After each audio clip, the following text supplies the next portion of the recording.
ஒரு ஊரில் ஒரு பெரியவர் இருந்தார். அவர் ஒரு குரு. அவர் தொடர்ந்து தியான கூட்டங்கள் நடத்துவார்.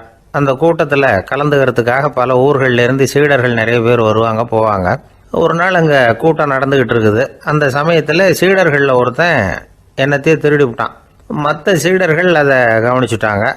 இவன் ஆப்பிட்டுக்கிட்டான். கூட்டம் முடிஞ்ச பிற்பாடு இவன் திருடின விஷயத்தை அந்த பெரியவர்கிட்ட போய் சொன்னாங்களாம்.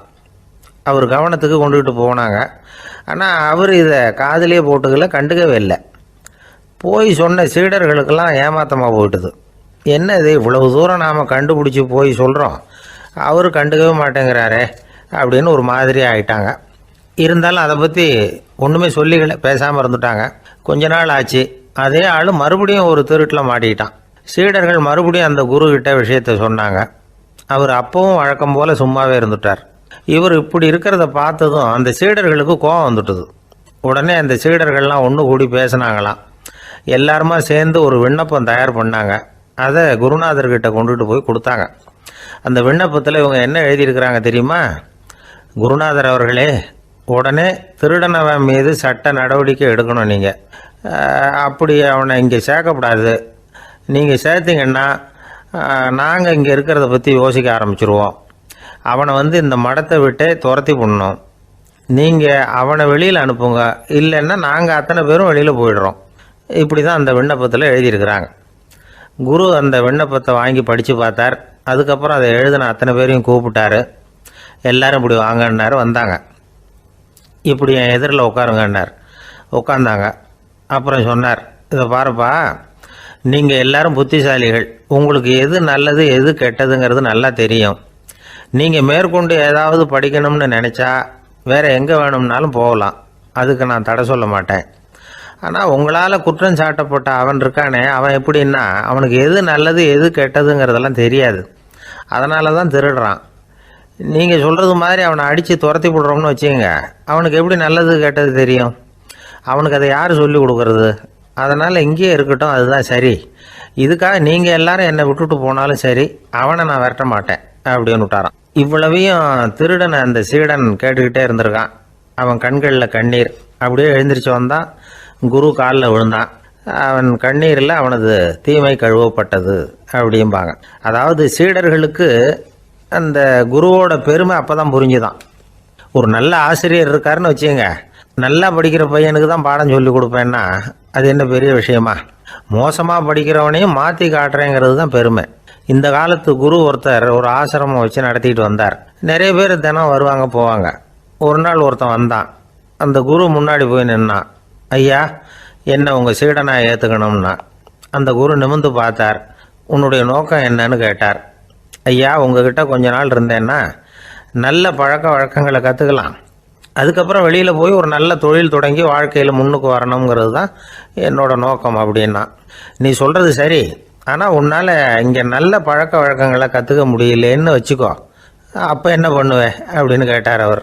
அப்படி ஆச்சுன்னா என்ன, உங்களை மாதிரியே ஒரு ஆசிரமம் ஆரம்பித்து அதுக்கு குருவாக இருந்துட்டு போகிறேன் அப்படின்னு நானும்.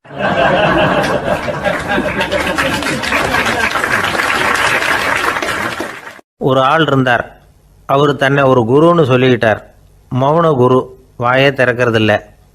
அவருக்கு 2 சீடர்கள் உண்டு. இவங்க தான் வர்றவங்க கிட்ட பேசுவாங்க, விளக்கம் கொடுப்பாங்க. ஒரு நாள் இந்த சீடர்கள் 2 பேரும் எங்கேயோ வெளியில் போயிட்டாங்க. அந்த நேரம் பார்த்து ஒருத்தர் அங்கே வந்தார். குருக்கிட்ட போனார். குருவே, புத்தர்னா என்னன்னு கேட்டார். குருவுக்கு ஒன்றும் புரியல. அவர் உண்மையான குருவாக இருந்தாவில் புரியும். அவர் திருன்னு முழிக்க ஆரம்பிச்சிட்டார். இந்த நேரம் பார்த்து இந்த சீடர்களும் எங்கேயோ போயிட்டாங்களே, என்ன பண்ணுறது, உதவிக்கு யாராவது கிடைக்க மாட்டாங்களா அப்படின்னு அப்படியே சுற்றி பார்க்குறார். அங்கங்கே பார்க்குறார். வந்தவர் இதை கவனித்தார். ஏதோ புரிஞ்சுக்கிட்ட ஒரு மாதிரி அடுத்த கேள்வி கேட்டார். தர்மம்னா என்ன சுவாமின்னார். குருவுக்கு ரொம்ப சங்கடமாக போச்சு. நம்ம நிலைமை இப்படி ஆகிட்டுதே, இக்கட்டில் மாட்டிக்கிட்டோமே அப்படின்னு நினச்சபடியே விட்டத்தை பார்த்தார். அப்புறம் குனிஞ்சு தரையை பார்த்தார். அப்படியே உட்காந்துக்கிட்டார். வந்தவர் உடனே அடுத்த கேள்விக்கு போயிட்டார். தியானம்னா என்ன சுவாமின்னார். பாவம் என்ன பண்ணுவார் அந்த குரு, பேசாமல் கண்ணை கெட்டியாக மூடிக்கிட்டார். இது ஏதுடா வம்பா போச்சுன்னு. இவர் இப்படி பண்ணால் கூட வந்தவர் சளைக்கலை. இன்னொரு கேள்வியும் கேட்டார். ஆசீர்வாதம்னா என்ன அப்படின்னார். இவர் பார்த்தார். இப்படியே போனால் இவர் கேள்வி கேட்குறத நிறுத்த மாட்டார் அப்படின்னு நினச்சிக்கிட்டு எனக்கு ஒன்றுமே தெரியாதுங்கிற பாவனையில் 2 கையையும் விரித்து காட்டினார். வந்தவர் முகத்தில் மகிழ்ச்சி, மன நிறைவு, ஏதோ எல்லாம் புரிஞ்சுக்கிட்ட ஒரு மாதிரி அங்கேருந்து புறப்பட்டு போனார். வழியில் அந்த குருவோட சீடர்கள் 2 பேரையும் சந்தித்தார். உங்கள் குருவை தான் பார்த்துட்டு வரேன்னார். இவர் என்ன நடந்ததுன்னு கேட்டாங்க. இவர் விவரமாக சொல்கிறார். உங்கள் குரு எவ்வளவு பெரிய ஞானி தெரியுமா? புத்தர்னா என்னன்னு கேட்டேன். அதுக்கு அவர் அப்படியும் இப்படியும் பார்த்தார். அதுக்கு என்ன அர்த்தம் தெரியுமா? மக்கள் புத்தரை வந்து அங்கேயும் இங்கேயும் தேடுறாங்க. உண்மையில் அவர் அங்கேயும் இங்கேயும் தேடி கண்டுபிடிக்க முடியாது அப்படிங்கிறத அவர் செய்கை மூலம் உணர்த்தினார். அதுக்கப்புறம் தர்மம்னா என்னன்னு கேட்டேன். அவர் மேலேயும் கீழையும் பார்த்து தர்மம் சமமானது, அதில் உயர்வு தாழ்வு இல்லைங்கிறத உணர்த்தினார். அதுக்கப்புறம் தியானம்னா என்னன்னு கேட்டேன். கண்ணை மூடிக்கிட்டார். கண்ணை மூடி காணுகிற அற்புதம் அது அப்படிங்கிறத புரிஞ்சுக்கிட்டேன். கடைசியாக ஆசீர்வதிக்கப்படுறது பற்றி கேட்டேன். கைகளை நீட்டி உதவுறது தான் அது அப்படிங்கிறத தன்னுடைய இருகை விரித்து உணர்த்தினார். எவ்வளோ பெரிய மகான் அவர் அப்படின்னு சொல்லிவிட்டு அவர் பாட்டு போயிட்டார். சீடர்கள் அதுக்கப்புறம் மெதுவாக குருக்கிட்ட வந்து சேர்ந்தாங்க. அவங்கள பார்த்ததும் குருவுக்கு கோபம் வந்துட்டுது. அடே பாவிகளா, எங்கடா போய் தொலைஞ்சிங்க? நான் ஒரு ஆளுகிட்ட மாட்டிக்கிட்டு என்ன பாடுபட்டிருக்கேன் தெரியுமான்னார். இது மாதிரி தான் நாம் சாதாரண மனிதர்களின் புற வேடங்களிலேயே மயங்கி போயிடுறோம். அவங்க பேச்சு, செய்கை, பார்வை இதிலெல்லாம் ஏதோ பெரிய தத்துவம் இருக்கிறதாக நினச்சிக்கிறோம். உண்மையிலேயே அந்த தத்துவங்கள் யாருக்கு சொந்தம்? அவங்களுக்கு இல்லை, நமக்கு தான் சொந்தம். நாம் தானே அதை கற்பிச்சுக்கிட்டோம். நம்மை நாம் அடையாளம் கண்டுக்கிறது இல்லை. நாம் யாருங்கிறது நமக்கு புரியறதில்ல. அதுதான் இன்றைக்கி நடக்கிறது. அதனால தான் அடுத்தவங்களை தேடி ஓடிக்கிட்டு இருக்கிறோம். சில வீடுகளில் கூட இது மாதிரி சைகைகள் உண்டு. சில குடும்ப தலைவர்கள் தினமும் காலையில் கண்ணை கெட்டியாக மூடிக்கிட்டு கை 2ஐயும் சுத்தமாக விரித்து வச்சுக்கிட்டே உட்காந்து தியானம் பண்ணுறது வழக்கம். எதுக்காக அப்படி பண்ணுறீங்கன்னு ஒருத்தரை பார்த்து கேட்டேன். இந்த மாதம் வாங்கின சம்பளம் பூரா தீர்ந்து போச்சு, இனிமேல் என் கையில் சுத்தமாக ஒன்றும் இல்லை, புதுசாக எதுவும் செலவு வச்சுடாதே அப்படிங்கிறத அப்படி உள்ளங்கை 2ஐயும் விரித்து காட்டி அவங்களுக்கு உணர்த்துறேன் அப்படின்னார்.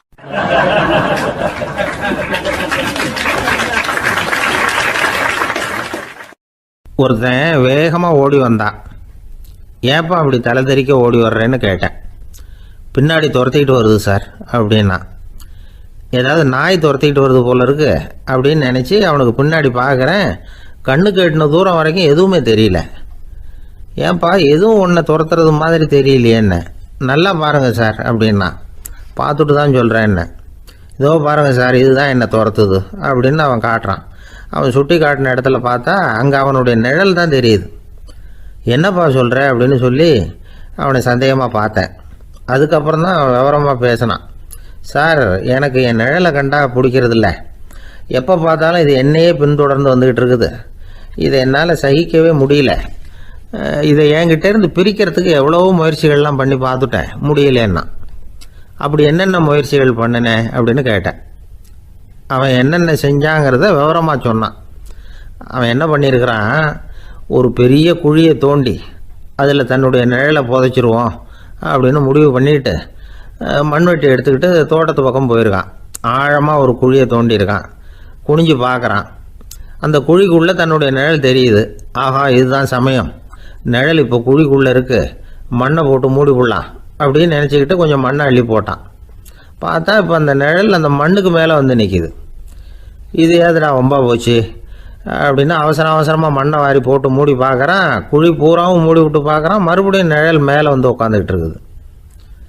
சரி, இதை வந்து குழியில் புதைக்க முடியாது அப்படின்னு முடிவு பண்ணிட்டு இதை இங்கேயே இப்படியே விட்டுட்டு ஒரே ஓட்டமாக ஓடி போடுவோம் அப்படின்னு நினச்சி எடுத்தான் ஓட்டம். அது காலை நேரம். இவன் மேற்க நோக்கி ஓடிக்கிட்டு இருக்கிறான். ஓடி ஓடி பார்க்குறான், நிழல் இவனை விட வேகமாக இவனுக்கு முன்னாடி ஓடிக்கிட்டு இருக்கு. சரி, திரும்பி ஓடி பார்ப்போம் அப்படின்னு நினச்சிக்கிட்டு அப்படியே சடார்னு திரும்பி ஓட ஆரம்பித்தான். பார்த்தான், அப்பாடா நிழலை காணலை. கொஞ்சம் தூரம் ஓடி ஒரு இடத்துல நின்று அப்படியே சாவகாசமாக திரும்பி பார்க்குறான். பின்னாடி நின்றுக்கிட்டு இருக்குது நிழல். இப்படி ஓடி வந்து தான் இங்கே நம்ம முன்னாடி நின்று தன்னுடைய அவஸ்தையை சொல்லிகிட்டு இருக்கிறான்.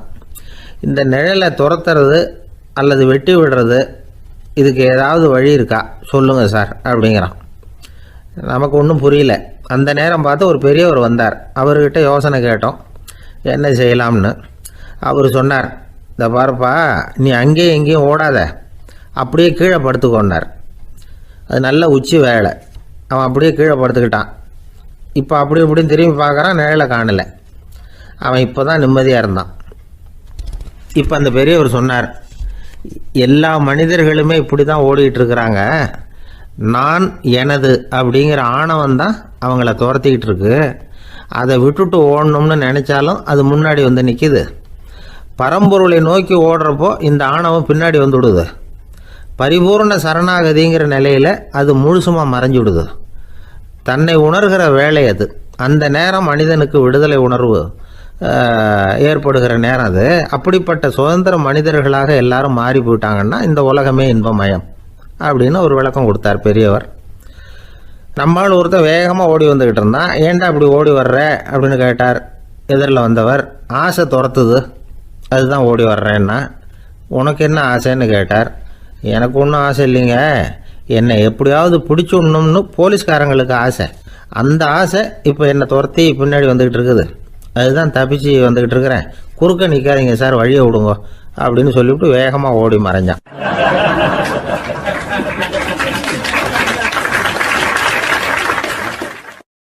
எனக்கு வாழ்க்கையில் ஒரே ஒரு ஆசை தான் சார் அப்படின்னார் ஒருத்தர்.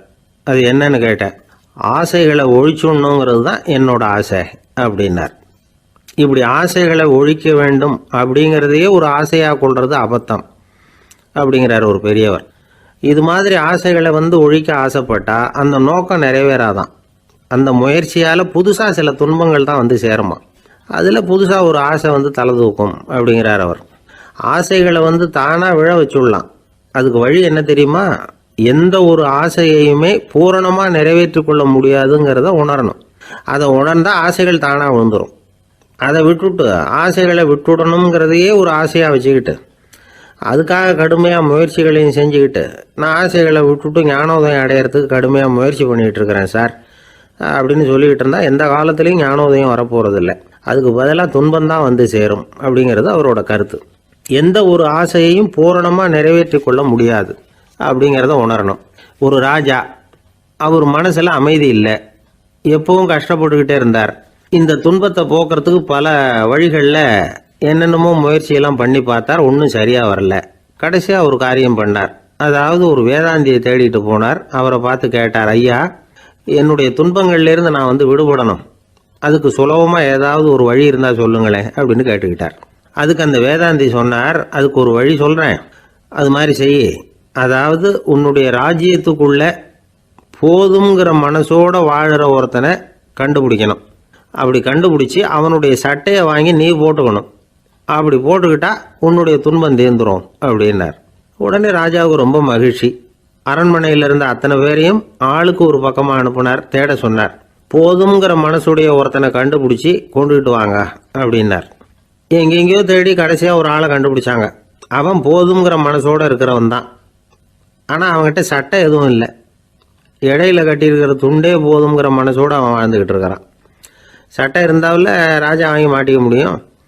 அந்த வேதாந்தி ஏன் அப்படி சொன்னாருங்கிறதுக்கான அர்த்தம் இப்போ தான் ராஜாவுக்கு புரிஞ்சுதான். இது வரைக்கும் சொன்னதெல்லாம் ஞான மார்க்கத்தை தேடிக்கிட்டுறவனுக்கான உள்ள தகவல். இப்போ இன்னைக்கு இளைஞர்கள் இதை கேட்டுவிட்டு நமக்கு ஆசையே வேணாம் அப்படின்னு முடிவு பண்ணிவிட்டா வாழ்க்கையில் முன்னேறவே முடியாது. நம்முடைய முயற்சிக்கு ஆசை தான் தூண்டுகோல். அதனால் இந்த ஆசையையும் அந்த ஆசையையும் போட்டு குழப்பிக்கக்கூடாது.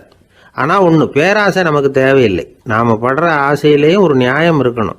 ஏன்னா நம்மளில் சில பேர் நீங்கள் தான் சார் சொன்னீங்க, அதனால தான் ஆசைப்பட்டேன், அரை தான் கிடச்சிது மிச்சம் அப்படிம்பாங்க கன்னத்தை தடவிக்கிட்டே.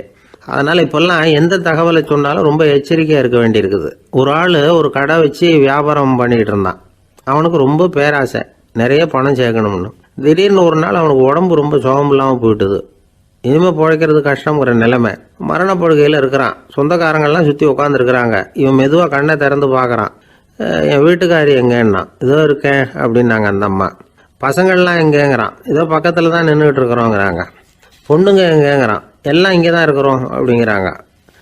எல்லாம் இங்கே தான் பக்கத்தில் தான் இருக்கோம், நீங்கள் கவலைப்படாதீங்கன்னு சொல்கிறாங்க எல்லாம். அவன் மெதுவாக கஷ்டப்பட்டு வாயை திறந்து, அட பாவிங்களா, எல்லாரும் இங்கே இருந்தால் அங்கே கடையை யார் கவனிக்கிறது அப்படின்னானா.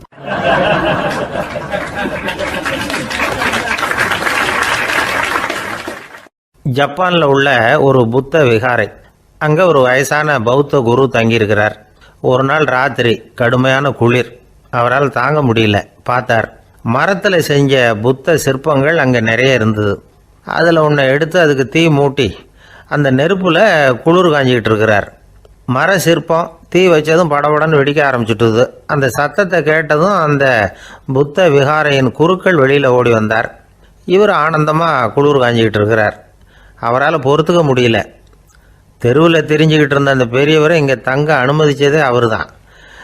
இவர் இப்படி பண்ணுறாருன்னு நினச்சிக்கிட்டே அவரை கோபமாக பார்த்தார். ஏன் இப்படி கோபமாக பார்க்குறீங்க, இப்படி வந்து உட்காருங்க அப்படிங்கிறாரு இவர். அவருக்கு இன்னமும் கோபம் வந்துட்டுது. எங்கள் கடவுளை வந்து எரிச்சுட்டிங்களே அப்படின்னு சத்தம் போட்டாராம். அப்படியா அப்படின்னு கேட்டுக்கிட்டே அந்த சாம்பலை கிளறினார் இவர். என்ன செய்கிறீங்கன்னு கேட்டிருக்காரு அவர். நான் எலும்புகளை தேடுறேன்னாராம். நீங்கள் ஒரு பைத்தியம், இது ஒரு மர சிற்பம், இதில் எலும்புகள் கிடையாது அப்படின்னாராம். அவருக்கு கோபம் வந்துட்டுது. உடனே வெளியில் போங்கன்னு கத்தியிருக்கார். வெளியில் தள்ளி கதவையும் சாத்தி விட்டாராம். மறுநாள் காலையில் கதவை திறந்து பார்த்தா அந்த வயசான பெரியவர் ஒரு மைல்கல் மேலே சில காட்டு பூக்களை வச்சு புத்தம் சரணம் கச்சாமின்னு சொல்லிக்கிட்டே இருக்கிறார். இவருக்கு சந்தேகமாக போட்டுது. கிட்ட போனார். என்ன செஞ்சுக்கிட்டு இருக்கீங்கன்னு கேட்டார். இது என்னுடைய காலை நேர பிரார்த்தனைனாராம். நிஜமாகவே நீங்கள் ஒரு பைத்தியமாக தான் இருக்கணும், ஏன்னா அது ஒரு மைல்கல் அப்படின்னாராம். இப்போ அந்த பெரியவர் சொன்னாராம், நீங்கள் ஒரு மரத்தை புத்தராக நினைக்கும் பொழுது நான் ஏன் ஒரு மைல்கல்ல புத்தராக நினைக்கக்கூடாது? நான் வந்து புத்தரை எரிக்கலாம், ஏன்னா அவரை நான் நேசிக்கிறேன். அந்த சிற்பம் வந்து மரத்தால் ஆனதுங்கிறது எனக்கு தெரியும். நான் ஒரு மைல்கல்லை தொழலாம், ஏன்னா அது எனது பூக்களை தாங்குது. நான் இந்த மைல்கல்லுக்குள்ளே மறைஞ்சிருக்கிற புத்தரை பார்க்குறேன். யாராவது ஒரு சிற்பி இதை சிலையாக்கினாதான் நீங்கள் புத்தரை பார்க்க முடியும். அன்னைக்கு ரொம்ப குளிராக இருந்தது. நான் எனக்குள்ளே இருக்கிற புத்தரையும் பாதுகாக்கணும். உள்ளே இருக்கிற புத்தரை காப்பாற்றுறதுக்காக வெளியில் உள்ள புத்தரை எரிக்கலாம், அதில் ஒன்றும் தப்பு இல்லை. அது அவருடைய போதனையிலேயே இருக்குது. உனக்குள் ஜோதியாக இரு அப்படிங்கிறது அவருடைய போதனை. என்னுடைய புத்தர் வந்து குளிரில் நடுங்கிட்டு இருந்தார். அந்த மர சிற்பங்கள் வெயில் மழையில் உணர்ச்சி இல்லாமல் இருந்தது, அதனால் அப்படி பண்ணினேன். ஆனால் நீங்கள் என்ன பண்ணீங்க? நான் ஒரு மர புத்தரை எரிச்சதுக்காக உயிருள்ள புத்தரை வெளியில் தள்ளி கதவை சாத்தினீங்க அப்படின்னாராம் அந்த பெரியவர். உண்மையான பக்திங்கிறது இதுதான். அதாவது உனக்குள் ஜோதியாக இரு அப்படின்னு புத்தர் சொன்னார் இல்லையா, அது மாதிரி தனக்குள் ஜோதியாக இருக்கிற இந்த காலத்து ஆசாமிகள் நிறைய பேர் உண்டு. எப்பவும் போதையிலேயே இருக்கிறவங்க. ஒரு நாள் நடு ராத்திரி ஒரு மது கடையில் ஒரு ஆள் அங்குள்ள சிப்பந்திகள் கிட்ட கேட்டுக்கிட்டு இருக்கிறான். மறுபடியும் இந்த கடை எப்போ திறப்பாங்கன்னு கேட்டானா. நாளைக்கு காலையில் 8 மணிக்கு திறப்பாங்க அப்படின்னு நானும் அங்கே இருந்த ஆள். அவன் திருப்பி திருப்பி அதையே கேட்டுக்கிட்டு இருக்கான். இவனுக்கு பதில் சொல்லி சொல்லி அழுத்து போச்சு. அதான் சொல்கிறேன் ஐயா, நாளைக்கு காலையில் வா அப்படின்னாங்களாம். அதுக்கு இவன், நான் வர்றதுக்காக கேட்கலையா, நேத்திக்கு வந்தவன் உள்ளேயே மாட்டிக்கிட்டேன், வெளியில் போகிறதுக்காக கேட்டேன் அப்படின்னு நானும்.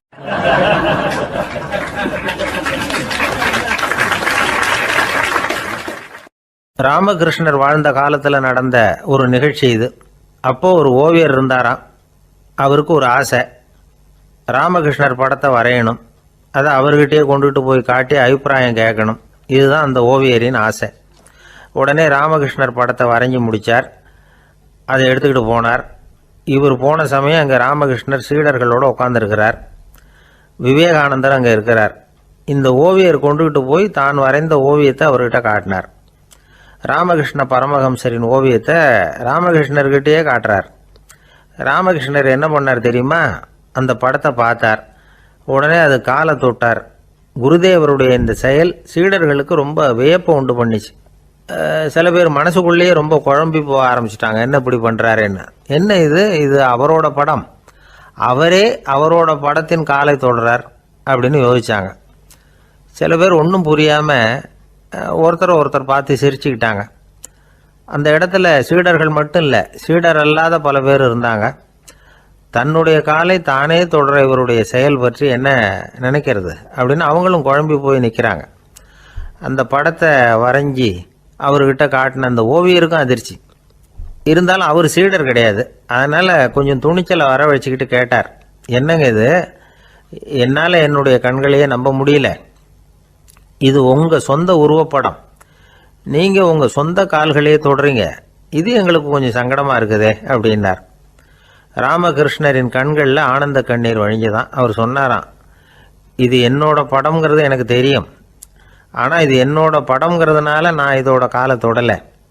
நீ என்னுடைய சமாதி நிலையை இந்த படத்தில் படம் பிடிச்சி காட்டியிருக்கிற, அதனால் அதோட காலை தொடறேன். சமாதி நிலையில் யார் இருந்தாலும், அது என்னுடைய படமாக இருந்தாலும் சரி அல்லது வேறு யாருடைய படமாக இருந்தாலும் சரி, படம் யாருதுங்கிறது முக்கியம் இல்லை. இதில் எது முக்கியம்னா அது தன்னை உணர்ந்த ஒரு உணர்நிலையின் படம். அப்படி இருக்கிறப்போ அதோட காலை நான் தொடணும். அதுக்கு நீங்கள் எல்லாரும் ஏன் சங்கடப்படுறீங்கன்னு எனக்கு தெரியல அப்படின்னாராம். இப்போ தான் அங்கே இருந்த சீடர்களுக்கும் மற்றவங்களுக்கும் விவரம் புரிஞ்சுதான். இதுக்கு முன்னாடி யாரும் செய்யாததை இவர் செஞ்சிருக்கிறார், ஆனால் அவருடைய காரணம் ரொம்ப நியாயமானது அப்படிங்கிறத உணர்ந்தாங்களாம். இதுவரைக்கும் ஆன்மீகத்தில் சமாதி நிலை, அதாவது தன்னை உணர்ந்த நிலை பற்றி புரிஞ்சுக்கிட்டோம். இல்லறத்தில் ஏற்படக்கூடிய சமாதி நிலை பற்றி உங்களுக்கு தெரியுமா? ஒரு அம்மா டாக்டர்கிட்ட வந்து சொன்னாங்களாம், டாக்டர், என் வீட்டுக்காரருக்கு உடம்புல ஏதோ கோளாறுன்னு நினைக்கிறேன். நான் எவ்வளவு நேரம் பேசினாலும் காதில் விழாதது மாதிரி உட்கார்ந்துருக்கிறார் அப்படின்னு ஆகலாம். அதுக்கு அந்த டாக்டர் சொன்னாராம், அம்மா, அது உடம்பு கோளாறு இல்லை, அது ஒரு பெரிய திறமை அப்படின்னாராம்.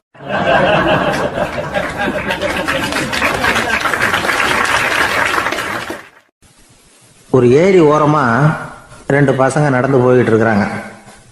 அதில் ஒருத்தன் பணக்கார வீட்டு பையன், இன்னொருத்தன் ஏழை. இவங்க 2 பேரும் போய்கிட்டு இருக்கிறாங்க. வழியில் ஒரு இடத்துல ஒரு ஜோடி செருப்பு இவங்க கண்ணில் படுது. ஒரு விவசாயி அந்த செருப்பை அங்கே விட்டுட்டு பக்கத்தில் இருந்த ஏரியில் கை காலை கழுவிட்டு இருக்கிறார். உடனே அந்த பணக்கார பையனுக்கு ஒரு ஐடியா. அவன் சொன்னானா, டேய், இப்போ ஒரு வேடிக்கை செய்யலாம். அந்த செருப்பு 2ஐயும் தூக்கி எட்டத்தில் வீசி எரிஞ்சிருவோம். அந்த ஆள் வந்து பார்த்துட்டு செருப்பை தேடி அல்லாடுவான், அங்கேயும் இங்கேயும் ஓடுவான், திருன்னு முழிப்பான். அதை பார்த்து நாம் ரசிக்கலாம், நல்ல தமாஷா இருக்கும் அப்படின்ட்டுருக்கான். இப்படி சொல்லிவிட்டு அந்த செருப்புகளை தூக்கத்துக்கு போனானா. கொஞ்சம் பொறு அப்படின்னானா அந்த ஏழை பையன். ஏன்னு கேட்டிருக்கான் அவன். இப்போ அந்த ஏழை பையன் சொன்னானா, நீ சொல்கிறது ஒன்றும் வேடிக்கை கிடையாது. உன்னோட செருப்பு தொலைஞ்சா உன் அப்பா உடனே உனக்கு வேறு செருப்பு வாங்கி கொடுத்துருவார். ஆனால் அந்த ஆளுக்கு இந்த செருப்பு தொலைஞ்சதுன்னா வேறு புதுசாக வாங்கிறதுக்கு வாயையும் வயத்தையும் கட்டி பணத்தை சேர்க்க வேண்டியிருக்கும். அதனால் நான் ஒரு வேடிக்கை சொல்கிறேன், அது மாதிரி செய், அது இன்னமும் தமாஷா இருக்கும் அப்படின்னு நானா. எப்படி அது சொல்லுன்றிருக்கான் அவன். செருப்பு 2ம் அது இருக்கிற இடத்துலையே இருக்கட்டும். உன் சட்டை பையிலிருந்து ஒரே ஒரு ரூபா நாணயத்தை எடு. அதை அந்த செருப்பு மேலே அதோட குதிகால் பகுதியில் வச்சுட்டு நாம் 2 பேரும் அந்த மரத்துக்கு பின்னாடி ஓடி போய் மறைஞ்சு நின்றுக்குவோம். அப்புறம் பாரு வேடிக்கை அப்படின்னா. அதே மாதிரி 1 ரூபா காசு செருப்பு மேலே வச்சுட்டு இவங்க 2 பேரும் மறைஞ்சு நின்றுக்கிட்டாங்க. கொஞ்ச நேரத்தில் அந்த விவசாயி வந்தார். காலில் உள்ள மண்ணை தட்டிவிட்டு செருப்பை மாட்டுறதுக்காக போனார். அங்கேருந்து காசு கண்ணில் போட்டுவிட்டுது. அவருக்கு ஆச்சரியமாக போச்சு. அதை கையில் எடுத்து பார்க்குறார்.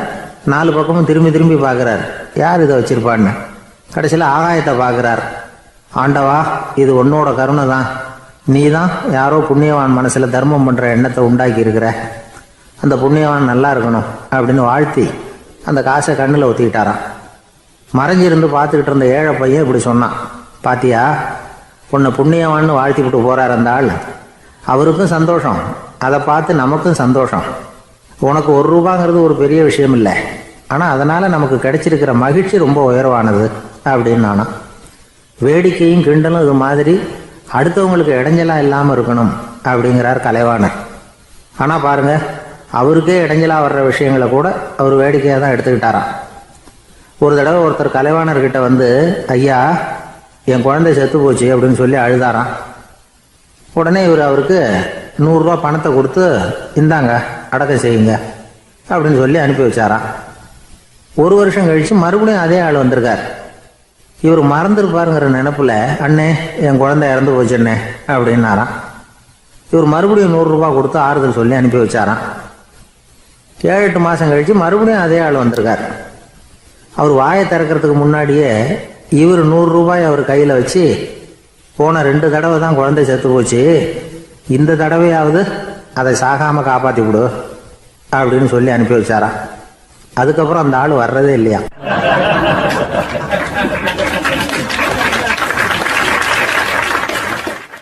ஒரு ரயில் வேகமாக போயிட்டு இருக்கு. அது ஒரு ரயில்வே ஸ்டேஷனில் கொஞ்ச நேரம் நின்றுது. அப்போ அதில் ஒரு ஆள் ஏறினார். தலையில் ஒரு மூட்டையை வச்சுருந்தார். மூட்டையை தலையில் சுமந்துக்கிட்டே உள்ளே வந்தார். மூட்டையை தலையில் சுமந்துக்கிட்டே ஒரு இடத்துல உட்காந்தார். ரயில் மறுபடியும் புறப்பட்டது. இவர் தன் தலையில் இருந்த மூட்டையை கீழே இறக்கி வைக்கணும்ல, வைக்கல, சுமந்துக்கிட்டே வர்றார். எதிரில் உட்காந்துருந்தவர் கேட்டார், ஏங்க ஏன் இப்படியே உட்காந்துருக்குறீங்க தலையில் மூட்டையை வச்சுக்கிட்டு, மூட்டையை கீழே இறக்கி வைக்கலாமே அப்படின்னார். வேணாங்க, பாவம், தலையில் இருக்கிற மூட்டையை இறக்கி ரயிலில் வச்சா ரயிலுக்கு பாரம் அதிகமாக இருக்கும் அப்படின்னார் அவர். இப்படி ஒரு ஆளை பார்த்தா நமக்கு சிரிப்பு தான் வரும். ஏன்னா ரயிலுங்கிறது அந்த மூட்டையையும் சேர்த்து சுமந்துக்கிட்டு தான் போகுது. அவன் அந்த மூட்டையை தலையில் வச்சுருந்தாலும் ஒன்று தான், தரையில் வச்சுருந்தாலும் ஒன்று தான். அதனால் ரயிலுக்கு எந்த மாற்றமும் ஏற்பட போகிறதில்ல. அதே மாதிரி தான் நம்ம மனமும். இதுவும் ஒரு தேவையில்லாத சுமை, அனாவசியமாக சுமந்துக்கிட்டு இருக்கிறோம். இதை கீழே இறக்கி வச்சுட்டா வாழ்க்கை பிரயாணம் சுகமாக இருக்கும். ரயில் பிரயாணம் பண்ணுற அந்த ஆள் மூட்டையை சுமக்கிறான், வாழ்க்கை பிரயாணம் பண்ணுற நாம மனசை சுமக்கிறோம். இது ரெண்டுக்கும் எந்த வித்தியாசமும் இல்லை. மனசை கீழே இறக்கி வச்சுட்டா பாரம் இல்லாமல் வாழலாம், பறவைகள் மாதிரி பறக்கலாம், குழந்தைகள் மாதிரி கள்ளங்கபடம் இல்லாமல் வாழலாம். இந்த வெளி உலகத்தில் நாம் நிலை பெற்று இருக்கணும், வேரூன்றி இருக்கணும். அதே சமயம் நம்முடைய உள்வெளியில் ஆன்மீக வாழ்க்கையில் பாரம் இல்லாமல் இருக்கணும். அப்போ பறக்கணும், நதியை போல் ஓடணும், மிதக்கணும், பயணம் சுகமாக இருக்கும், களைப்பு தெரியாது, கவலை தெரியாது. ஒரு சீடன் போதி தர்மரை நாடி வந்தான். குருவே, நீங்கள் என்ன வெறுமையாக இருக்க சொன்னீங்க, நான் இப்போ மறுபடியும் வெறுமையானவன் ஆகிட்டேன், அதனால் இப்போ என்ன செய்ய சொல்கிறீங்க என்ன அப்படின்னு சொல்லி நின்னான். உடனே அந்த குரு பக்கத்தில் இருந்த ஒரு குச்சியை எடுத்து அவன் தலையில் அடித்து, போய் அந்த வெற்றுத்தன்மையையும் வீசி எறிந்து விட்டு வா அப்படின்னார். நான் இப்போ காலியாக இருக்கிறேன்னு ஒருத்தன் சொல்கிறான்னு வச்சுங்க, அது உண்மை இல்லை. ஏன்னா இன்னமும் அதில் நான்கிற எண்ணம் இருக்குது. எந்த சிந்தனையும் இல்லாமல் இருக்கிறது கடினம்தான். ஆனாலும் மனிதன் அதில் உள்ள நுட்பத்தை புரிஞ்சுக்கிட்டான்னா இவ்வளவு தூரம் தூக்கி சுமந்துக்கிட்டு வந்த அந்த மனதின் முட்டாள்தனத்தை அவனே பார்த்துட்டு சிரிப்பான். இதுதான் பெரியவங்க சொல்லியிருக்கிற ஆலோசனை. நம்மால் ஒருத்தன் தலையில் ஒரு பெரிய மூங்கில் கூடையோட ரயிலில் உட்காந்தான். கூடை தலையில் இருந்தது, கீழே இறக்கி வைக்கல. எதிரில் இருந்தவர் கேட்டார், ஏங்க எதுக்காக அதை அனாவசியமாக சுமந்துக்கிட்டே இருக்கீங்க, கீழே இறக்கி வைங்களேன்னார். இல்லைங்க, நான் வீட்டை விட்டு புறப்படும் பொழுதே என் பையன் சொல்லிவிட்டான், கூடையை தலையை விட்டு இறக்கக்கூடாதுன்னு அப்படின்னார். அவன் சின்ன பையன், விவரம் இல்லாமல் சொல்லியிருப்பான். இப்போ என்ன நேரில் வந்தால் பார்த்துக்கிட்டு இருக்கிறான், நீங்கள் இறக்கி வைங்கன்னார் அவர். அவன் நேரில் பார்த்துக்கிட்டு இல்லை, இருந்தாலும் நான் இந்த கூடையை கீழே இறக்கி வச்சா அது அவனுக்கு தெரிஞ்சிடும் அப்படின்னாரு இவர். அது எப்படின்னார் அவர். அவன் தனக்கு டிக்கெட் வாங்க வேணாம்னு சொல்லி இப்போ இந்த கூடைக்குள்ளே தான் உட்காந்துருக்கிறான் அப்படின்னார் இவர்.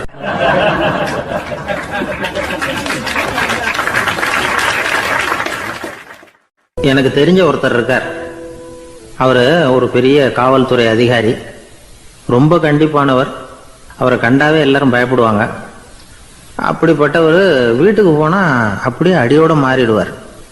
அங்கே போய் பார்த்தீங்கன்னா குழந்தைகளோட குழந்தையாக அவர் விளையாடிக்கிட்டு இருப்பார். அலுவலக சமயத்தில் பார்த்தீங்கன்னா குதிரை முதுகில் அவர் உட்காந்துருப்பார். வீட்டில் பார்த்தீங்கன்னா அவர் முதுகில் குழந்தை உட்காந்துருக்கும். அவர் குதிரை மாதிரி போய்கிட்டு இருப்பார். இது எப்படிங்க முடியுது உங்களால் அப்படின்னு கேட்டாங்க. அது ஒன்றும் இல்லை, இங்கே வீட்டுக்கு வந்த உடனே என்னோட மனசை தனியாக எடுத்து வச்சுருவேன் அப்படின்னார். அது என்னங்க உங்கள் சட்டப்பையிலையாக இருக்குது மனசு, அது தனியாக எடுத்து வைக்கிறதுக்கு அப்படின்னு கேட்டாங்க. அப்படி இல்லைங்க, இது ஒரு பயிற்சி, மனப்பயிற்சி, அவ்வளவுதான் அப்படின்னார். இப்படி சமயம் பார்த்து மனசை தனியாக வச்சுவிட தெரிஞ்சவங்க வாழ்க்கையில் எப்பவும் உற்சாகமாக இருப்பாங்க அப்படிங்கிறது பெரியவங்க கருத்து. ஒரு டாக்டர் ஆஸ்பத்திரியில் இருக்கிற வரைக்கும் டாக்டராக இருக்கலாம். அவர் மனைவிகிட்டையும் அவர் டாக்டராக இருக்க வேண்டிய அவசியம் இல்லை. ஒரு வக்கீல் கோர்ட்டில் இருக்கிற வரைக்கும் வக்கீலாக இருக்கலாம். வீட்டுக்கு வந்ததுக்கு அப்புறமும் வக்கீலாக இருக்க வேண்டிய அவசியம் கிடையாது. வீட்டில் குழந்தைகள்கிட்ட விளையாடும் பொழுதும் அதுகள்கிட்ட ஃபீஸு கேட்டுக்கிட்டு இருக்கக்கூடாது.